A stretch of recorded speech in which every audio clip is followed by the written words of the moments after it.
Spot in the 2022 Grand Final up for grabs.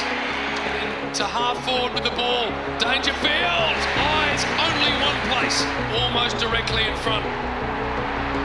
That's going through. What's Holmes got? Plenty. That is big. Geelong celebrate. They are through. So who will accompany Sydney to the big dance? Jezza, not preferred London off the boot. Season open goal square, slides it home. Brilliant. Short manner. A chance for close. To Cameron. To Henry. Henry snaps. Henry goals. Back to Rayner. Going to have a shot for goal in the left. Cam Rayner's got it. They feel like they've got 1 foot in the grand final. Hurt and disappointment of last year sort of fuels a little bit of your pre-season. So every one of your athletes want to come out and improve themselves in the areas that they can, and we all know what they are. And then when you get the opportunity again against them, you want to test yourself against the best. I remember sort of Dane Rampy talking at the end of the grand final last year, and I loved the words that he spoke about, and he's really proud of his team for stepping up there and wanting to give it another go. And if we could play Brisbane every week, or the best teams every week, we would, because that's the team we want to be, a team that can rise against the challenge, against the best, and it's going to be a ripper game. Like, we had our opportunities even late in that game to win the game, and the team that takes their moments in the biggest moments, which Brisbane were able to do late, ultimately will come out on top, and we'll be trying to take ours this week. Both clubs are similar in the way that they like to go about it behind the scenes. On field, both teams have got a lot of talent across every line, so it makes for a really exciting contest because there's ebbs and flows within every game, but in particular when you're playing against the best teams. If you're not playing your brand of footy, a team like Brisbane can get hold of you really quickly. So I think both teams really look forward to playing each other to test. If you think about what you want as a competitor, you want to be testing yourself against the best. And the best players, which both teams have got so many of, rise to the challenge, and they look forward to that challenge. The things that change in finals games, early on in finals games, the pressure is definitely higher.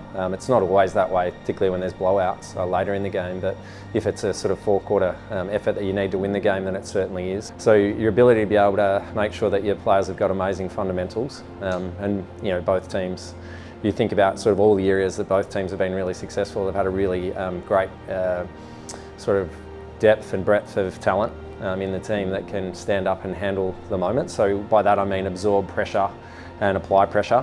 But also it's not just the pressure that's on field, it's the external pressure that you've got to handle in big finals games. And certainly the closer you get to the pointy end, the more that is definitely evident. I think both coaches, and in teams that I've been with, have had coaches that allow their players to be able to absorb that pressure by the things that I spoke about before. Your ability to be able to play all phases of the game. So clearly handle the pressure in the contest, be able to give it back, and then maximise your opportunities when you've got them. So both teams that coming into this week's game have got a great depth of talent across all lines. Clearly we've got some great strengths in our front half. Given the opportunity, we can kick a score, but so can they.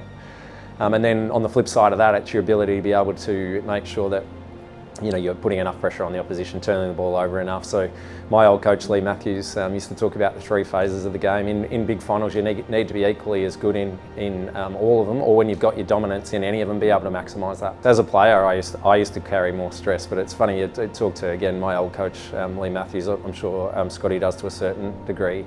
He felt more stressed because you were less in control. So everybody's different in those situations.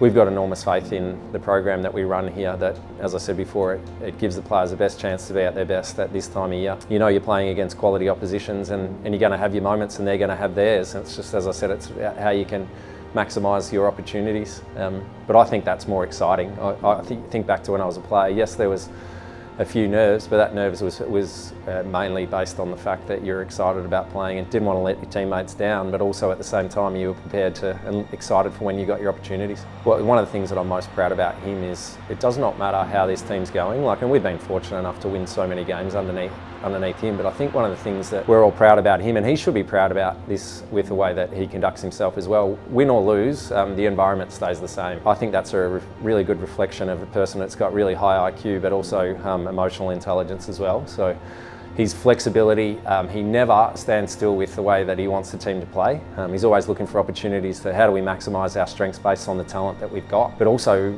have a long-term view. It's not just about 2025 for us. Yeah, we'd love to win the premiership this year, but am I setting the team up for sustained success? And I think the proof's in the pudding with that. So he's a terrific person. He leads in a way that he empowers his people. He doesn't micromanage.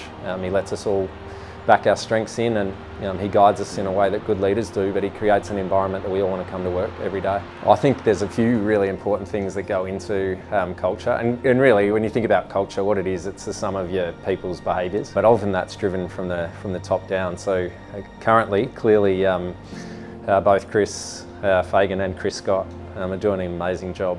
I think what they do really well from watching Fags from the outside, but absolutely knowing Scotty, is they're incredible at empowering their people. We're a strength-based organisation.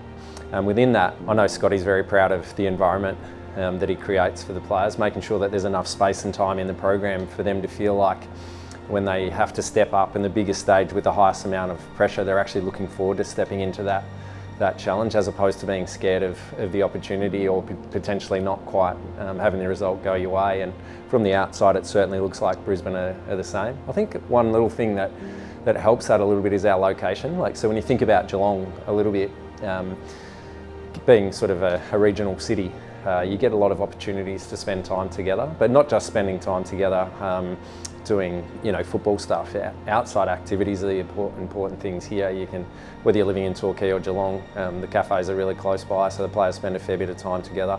You've got some great golf courses, you've got the guys that like their farming, so that diversity that Geelong brings for our players, I know helps them in terms of the environment. And it's similar in Brisbane, because a lot of the players that go to Brisbane, thinking back to my time there, were from interstate. It means that you're sort of forced to be together and be close mates, and most of the time you're sort of set up in the same area and doing the same similar things. And then obviously at Brisbane, it's an us versus them mentality, being, when I played, the only sort of footy team in the city and in the state at that stage, can help as well. It's incredibly exciting, and one of the things that I always I'm a sort of development coach currently at the club, and I'm excited about what we've added to the team. Yes, I'm excited about what our experienced players can do, your Tom Stewarts, your Pat Dangerfield, your Jeremy Camerons, but also even the improvement that you see in your sort of players like Zach Guthrie's taking his game to another level. I love the way that Brian and Closey play in the forward. I could go through the whole team, to be honest. The development of our team, to see the way that Shannon Neal's emerged. I'm really looking forward to watching him, without putting any pressure on him, watching him play in a final series. Ollie Dempsey has taken his game to new heights. Watching Connor O'Sullivan and Lawson Humphries come in and make us better. All of those things make me really excited about the next, hopefully, month that we've got in front of us, and it gives me lots of optimism to think that we're a better team than what we were this time last year. The only difference is that there's, in the finals, there's 7 teams that genuinely have an opportunity to win it. It's such an even year, and a big tick for us is that we've got 99% of our players in really good health and form going into the series.